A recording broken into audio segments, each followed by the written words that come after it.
LeBron, we saw you limping a little bit in the middle of the game. What happened? I got hit below the waist. Related to the groin that you had at Christmas or something different? No, I got hit in the family jewels.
What's going on, guys? It's KB24 status, or Charles Ryan. Pretty upsetting loss, gotta admit. That soundbite you heard before was LeBron saying he got hit in his dick, pretty much. And I remember the play vividly. LeBron set a screen on Pat Bev, and Pat Bev went straight for the dick. And this is like the third quarter or something. And I have a huge complaint about this. It's not like LeBron stared at Pat Bev of like how he'll retaliate. He's 6 feet. I mean, when Draymond hit him in the dick, he freaked out. The refs reviewed it. They ejected him. Why didn't LeBron freak out? Why didn't LeBron go full tactical? If LeBron freaked out and like he got in their face, the refs reviewed it, and Pat Bev would have been thrown out of the game, and then we would have won. I'm not saying we would have won, but the odds would have been probably a little bit better, right? So I think LeBron's a little bit checked out. I mean, he's getting a triple-double. He's kicking ass. He's doing everything he can. He's playing 42 minutes, 27 points, 8 rebounds, 6 assists, only 2 turnovers, 1 steal, 1 block. He literally did everything he possibly could, and we still lost. And, I mean, the reality is we were only playing 7 players. I mean, Muscala played 14 minutes. Caruso played 5 minutes at the end of, like, each half, just to, like, for fucks. Wagner played 4. So, like, really, it was the starting lineup, Muscala and KCP. And it didn't help Josh Hart getting banged up. It didn't help Kuz getting banged up. And obviously, it didn't help having 4 key players out. One of which, arguably our best player since the All-Star break, B.I., he, that shoulder sprain or whatever it was really hurt us. I think nowadays players don't understand the difference between pain and injury.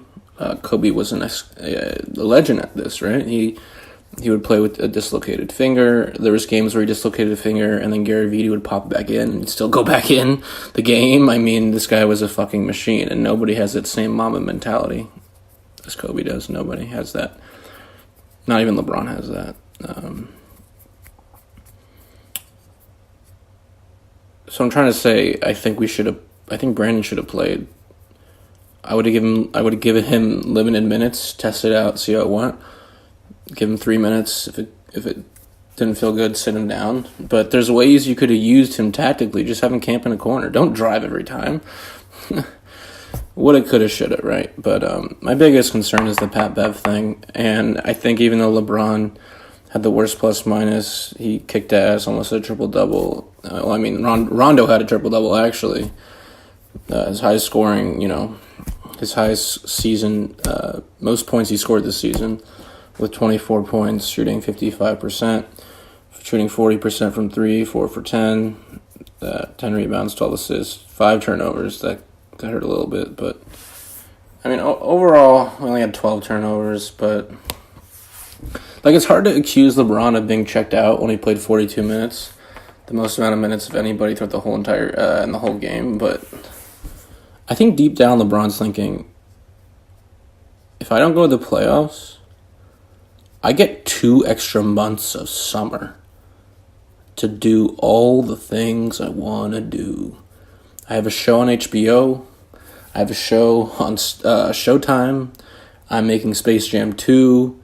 I'm doing all these other things, and I'm going to be a business mogul like my freaking guy next to me, Magic Johnson. And so I think for LeBron, he's not at a win-all mentality right now because obviously the Lakers aren't going to go far in the playoffs, right? They're probably like ceiling was the second round, maybe the third if they could have matched up against teams, you know, like if they're the 8th seed and they play the Warriors, they're fucked, right? But if they match up against the Nuggets as a 7th seed, Nuggets a 2 seed, and the next team they think they would play is possibly the Thunder, or I think they could beat the Thunder, more depth. But I don't think it's a lost season. I think there's a lot of great things come out of this. I'm talking like the season's over. It's not. We have, 18 games left? We have exactly 18 games left. We're 30 and 34. That's 64 games. But, I mean, hypothetically, in a perfect world, if we go 18-0, yeah, we're in. But we play the Nuggets next game. I don't think the Nuggets are as good as when we played them before. We got our asses kicked by the Nuggets quite a few times this year, especially away. But I just really think that, once again, LeBron doesn't care that this might be the first time in 15 years, 14 years he misses the playoffs. Obviously, he has the 8 consecutive finals appearances. But I was watching First Take this morning, and I never watch First Take. I think it's a joke, the whole acting, the same thing with Undisputed, with Shannon, whatever. Is that even what it's called? I don't know what the fuck it's called. Where they show up to Fox in Century City, Shannon and Skip Bayless, and they're wearing shorts underneath the desk. It's just all acting bullshit, just hot take. Max Kellerman versus it. But Stephen A. does make some really, really good points sometimes. He is smart guy from New York, good colleges, whatever, good education. But the interesting point, he said, if the Lakers don't miss the playoffs, if the Lakers miss the playoffs, that proves how weak the Western Conference was for LeBron through 8 years.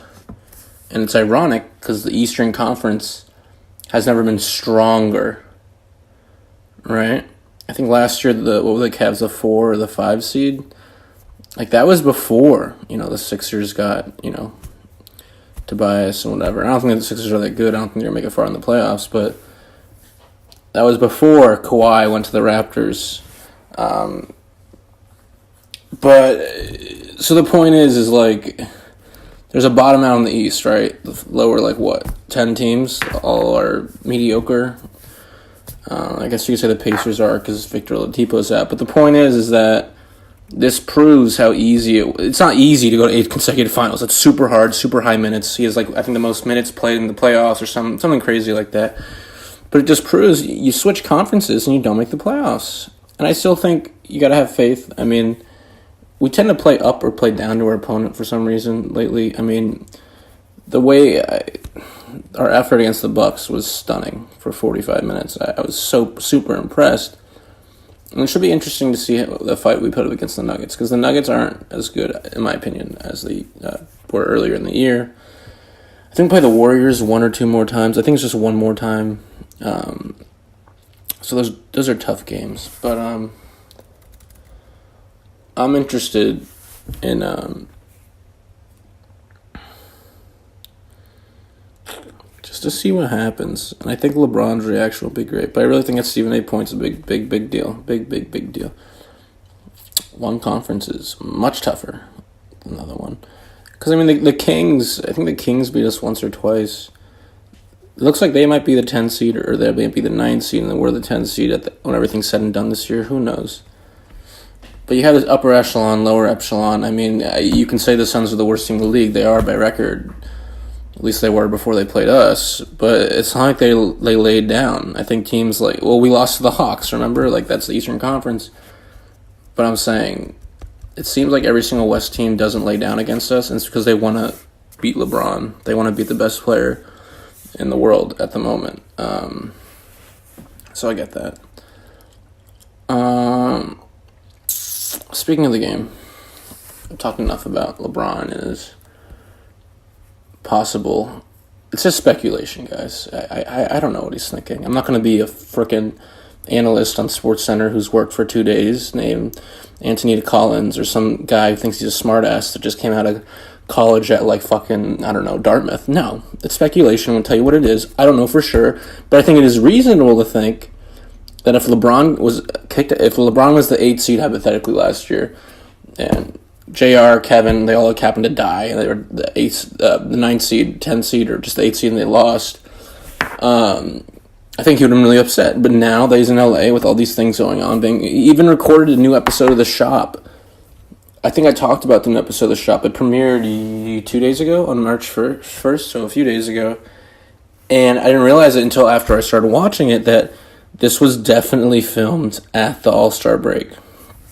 At the week and a half period, because not only is Anthony Davis in the episode, but he talks about how he felt really upset and disrespected that after he came out and said he wanted to leave, all the fans were booing him, they're talking shit to him, because he's been there for 7 years, right? So that told me that that's recent, that LeBron is like working, constantly, and he has a great team behind him, Rich Paul, Maverick Carter, whatever, but yeah, so the point is, I don't think LeBron...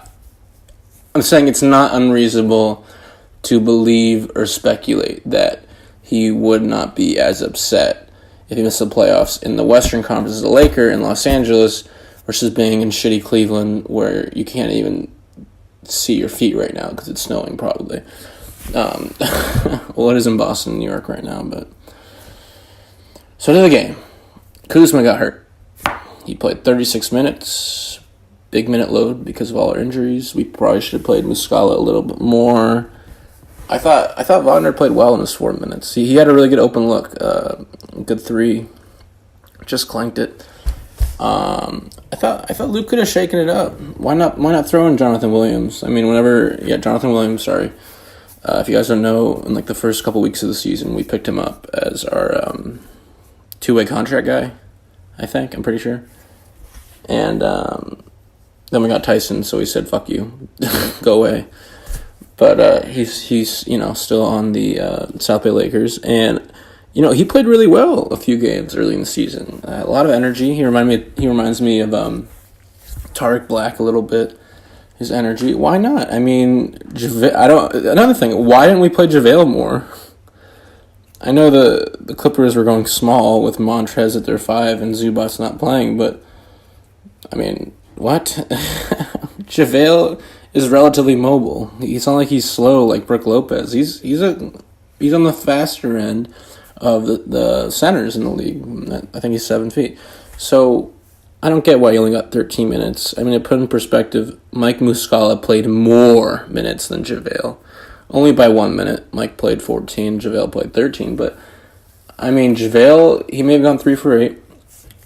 Last game, he went 10 for 10, 21 points in only 26 minutes, but his looks were good that he was missing.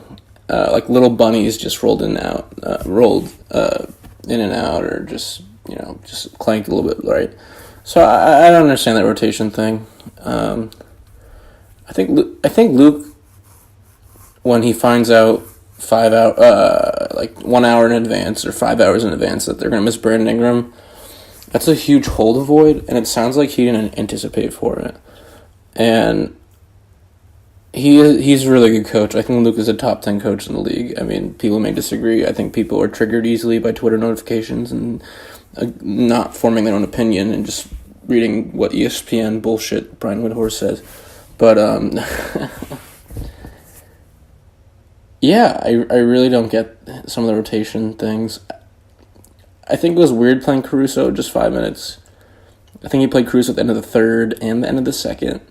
I guess just to get, Rondo or LeBron a breather. But if you're going to play someone, then play them. Don't play them if you don't play them to just have them fill minutes, and the player knows it too. It's not like Caruso's expecting to play 20 minutes. You got Rondo and LeBron, two of the greatest passers of all time. Top 20 easily, both of them. Maybe Rondo's, 40 or 30. But, yeah, I mean, okay.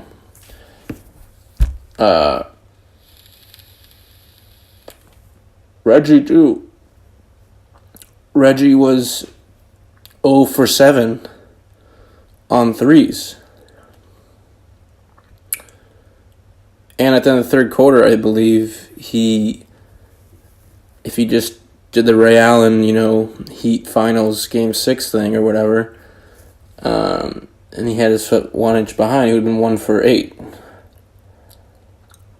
You can't go for 0 for 7 if you're Reggie Bullock and half of those are wide open. You just can't do that. You are one of the best three-point shooters in the league. We need you. And LeBron said it in his post-game conference. He said, in his post-game comments, he said that we couldn't make a shot down the stretch. And I think that's true, but at the same time, you did score 105 points. So it's not like it was non-existent. I think the defense was lacking down the stretch. I don't understand Montrezl Harrell literally getting any shot he wanted. Zubac had a couple of those, but why isn't LeBron guarding Montrez the whole time? Why is Kuzma or Josh Hart on Montrezl Harrell? And also, why is Josh Hart guarding Lou Williams ISO? Josh Hart is a good defender, but you need to put KCP or LeBron on him or just someone else. Especially after Josh Hart's been banged up. He got banged up in the second quarter or first quarter. He turned his ankle for a second. But just a lot of question marks here.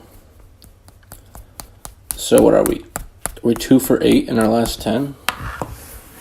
I don't understand how these things are happening to a team that has the greatest player in the world, who obviously is going to pass Michael Jordan next game. Yeah. We're 3 for 7 in our last 10. It's been like that for a few. But we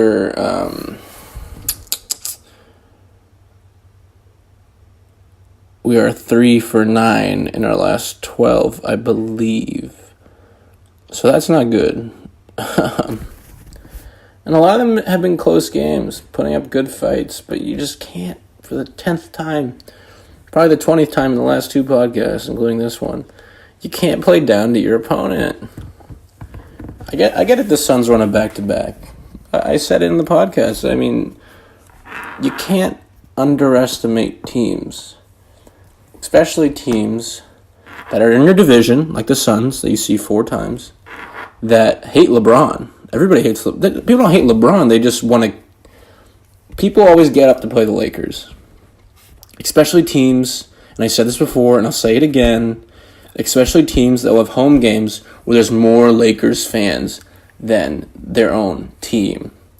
More stadiums where LeBron will visit, the Lakers will visit, where Kobe would visit, where the game wouldn't be sold out, there'd be half the seats filled up, and then when the Lakers come, it's completely full, and most of those are all Laker fans screaming. Majority Laker fans. I think people that Bill McDonald and Stu Lance call Atlanta Lakers East. I mean, I get it. So you just can't underestimate. You can't sleep with chicks on a back-to-back at your hotel when you get in at 3 a.m. You can't do that. You can't do that. You can't underestimate. You can't go to Utah, Kyle Kuzma, and this is all a joke, but you can't go to Utah, Kyle Kuzma, and go down the street to your old college and, just get laid. Can't do it.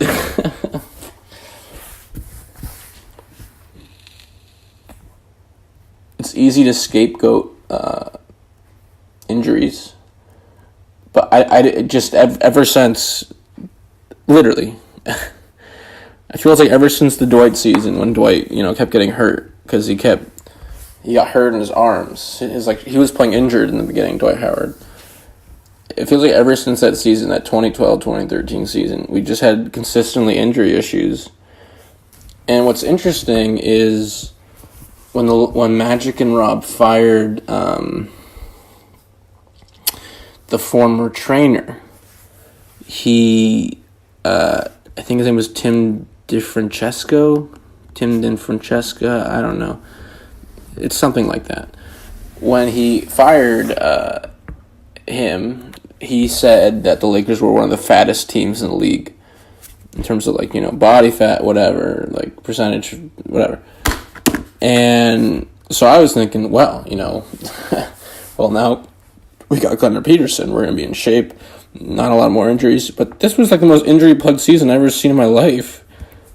For, like, any team. And I'm not talking about, like, Porzingis or, like JJ Barea, like, tear your ACL, tear your Achilles. I'm talking about, like, all these little petty injuries that accumulate.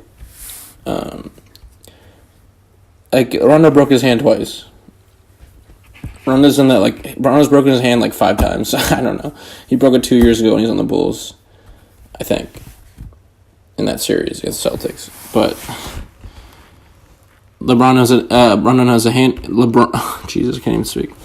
Rondo knows how to handle that and knows how to heal versus it being a freaking ACL or thing. LeBron's injury, a groin, and he just got hit in the dick today, so I think he's fine. But, like, there's all these, like, petty injuries that accumulate. Kuzma's going to be out 100%. If he's not out, that's a miracle. Thank you. Call me. Say I'm wrong. Good. Say I lied, because I hope I am lying and that he will play. But that would be a miracle. And once again, the NBA is full of the biggest pussies ever. Nothing but actors. That's what it stands for. I mean, these guys just freak out. And you know what really bothers me? The one player is Karl Anthony Towns. That bitch ass, he fucking goes off the rails at every single touchy thing. I played basketball my life since I was 8 years old. I did Michael Jordan flight school when I was 10. I did Luke Walton Richard Jefferson camp. I did Crossroads basketball camps, Brentwood basketball camps, Derek Fisher basketball academy camps. All these camps. And I've never in the camps ever seen some players. I've seen players act more tough than some of these NBA players who are soft as fuck. I'm serious. And you know what? This is what's even worse. Is I'll see someone like JaMychal Green tonight go at LeBron, and LeBron doesn't put him in his place. Like when LeBron scored, he looked back at him, they're talking it up. But yo, you're LeBron James, bro. You gotta put that motherfucker in his place. He ain't shit. Like when Kobe, Dante Jones, when he undercut Kobe, 5 years ago or whatever, and Kobe hurt his ankle, and Kobe claimed that he Jalen Rose me because Kobe jumped up, and then Dante went under him, and his feet were under him, so that Kobe landed on his ankle, foot, and then hurt his ankle or whatever happened, knee or something like that, knee, ankle. You know what happened? Next time Kobe was asked about Dante Jones, he said, "Yeah, I don't know what Michael's doing." Or no, it wasn't like that. It wasn't Michael because that implies Jordan. He's like, "Yeah, I don't know what Steve's doing." He didn't even acknowledge who he was. He didn't acknowledge who existed. He put that motherfucker in his place, and look what happened. Dante rode the bench as the Cavs player and got a ring, playing -2 minutes a game, signing late in the season, that fucking 2016 playoff run. So shut the fuck up to JaMychal Green. Even shut the fuck up to Patrick Beverley. I mean, Pat, you're cool. You're 6 feet tall. You're one of the greatest defenders in the league. But at the moment, not in history. Just you're one of the best defenders, all defense, second or first team sometimes, whatever. But this guy's a little chipmunk. He's a little munchkin. He's 6 feet tall. This guy's like a freaking a gnome or something. Jesus Christ. Punch him, just chicken wing him or something. Get in his chest. What is this shit where we are so soft that, literally we freak out about everything? I mean, you sprain your ankle, you're going to cry about it? Josh Hart walked off that injury like a champ. And Josh, once again, this is ironic. Like I just said, it's Kobe when it came down on the ankle. When Josh went up for his 3, he came down on Danilo's foot. That should be he should have got a technical foul for that. Because he came down on Danilo's Gallinari's foot. But Josh walked it off like a champ. I'm not giving Kuzma excuses for the injury. I'm more talking about Brandon. Because Brandon is slender. He averaged, 42 minutes per game, 38 minutes per game in the last, 10 games. Because he can handle it. If you can't test that shit out, bruh, Jesus Christ, we're in trouble. And we were in trouble last game. We were automatically in trouble last game when we lost. And right now we're obviously super in trouble. We're in, DEFCON 17 million right now. And I don't know what we're going to do. I think this team's really good. I think there's a lot of potential. It's hard to develop chemistry when you have so many players that go down, and LeBron comes back, then Alonzo hurts his leg, and then he goes down. It's hard to develop chemistry when you sign someone like Reggie Bullock with 8 weeks left, and Reggie's a legitimate 3-point shooter, and he's just 0 for 7 tonight. I'm not saying he shot over 7 because he's new and there's no chemistry. I'm just saying, like, it's easier when you know what guys will be in what place for the last 6 months. But even for the players in the team that started, like, run them as 40 games, like 35 games of the first 45 games, something crazy like that. Broke his hand twice. Like, we gotta just be better and manage injuries better and not suck. How about that? So that's the simplest way to put it. Don't suck. So I've done my rants.